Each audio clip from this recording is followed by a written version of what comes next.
اب کچھ لوگوں کو اس عید میں برزخ کے عذاب و ثواب سے بھی انکار کی عادت ہو گئی ہے، حالانکہ برزخ کا عذاب و ثواب بھی ضروریات دین میں سے ہے، اور اس کا انکار صحیح نہیں ہے، ضروریات دین کا انکار ہے۔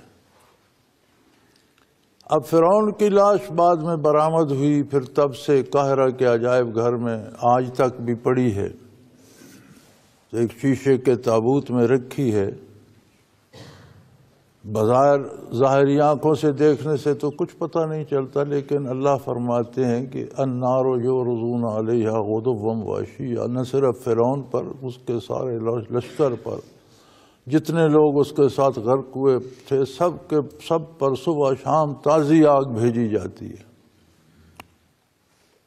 تو انکار کی گنجائش نہیں ہے۔ اب یہ اور بات ہے کہ ہم سمجھیں کہ ہماری ظاہری آنکھوں کو نظر نہیں آتا، تو بھائی ظاہری آنکھوں سے تو آخرت نظر نہیں آتی، جب کوئی آخرت میں داخل ہوتا ہے تو پھر اسے وہاں پتہ چلتا ہے۔ یہاں سے آپ کو دنیا کا کوئی، یہاں سے دیوار سے باہر آپ کو ہمیں نظر کچھ نہیں آ رہا، تو آخرت کہاں سے نظر آئے گی؟ جب کوئی برزخ میں داخل ہوتا ہے تو ارشاد ہوتا ہے فَكَشَفْنَا عَنْكَ غِطَاءَكَ فَبَصَرُكَ الْيَوْمَ حَدِيدٌ، آج تمہاری آنکھوں سے ہم نے پردے اٹھا دیے ہیں اور تمہاری نگاہ فولادی ہو گئی، اب دیکھو جو دیکھنا چاہتی۔ پھر وہاں سب کچھ نظر آتا ہے۔ دوسری بات یہ ہے کہ اگر ہمیں نظر بھی آئے تو جو چیزیں ہمیں نظر آتی ہیں ہم ان کی حقیقت بھی نہیں جان سکتے، ہمیں ان کا ظاہر نظر آتا ہے، حقیقت نہیں ہم جان سکتے۔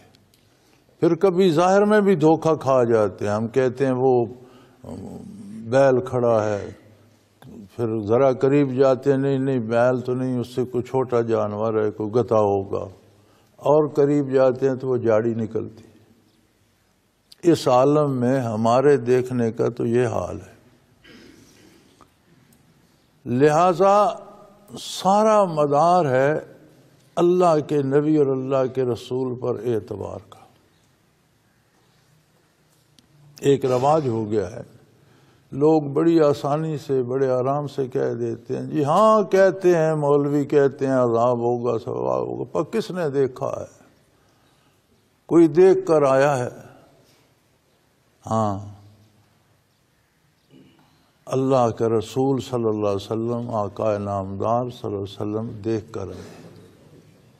شب معراج آپ نے جنت کا بھی ملاحظہ فرمایا ہے اور دوزخ کا بھی مشاہدہ فرمایا۔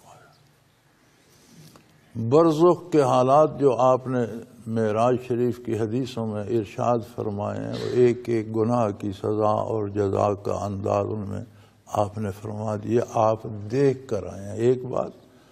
اور اگر آپ معراج پر تشریف نہ لے جاتے، دیکھ کر نہ آتے، تو قرآن نے جو کچھ آپ کو بتایا ہے وہ دیکھنے سے زیادہ یقینی ہے۔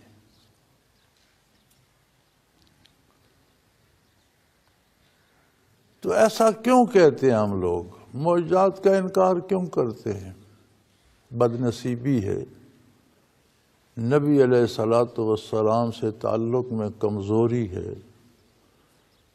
جب ایک طرف سے تعلق کمزور ہوتا ہے، روشنی سے تعلق کمزور ہوتا ہے تو اندھیرے کی طرف جاتا ہے۔ تو یہ بدبختی ہے، بدنصیبی ہے لوگوں کی، جو یہ شوشے چھوڑتے رہتے ہیں، خود بھی گمراہ ہوتے ہیں، دوسروں کو بھی گمراہ کرتے ہیں۔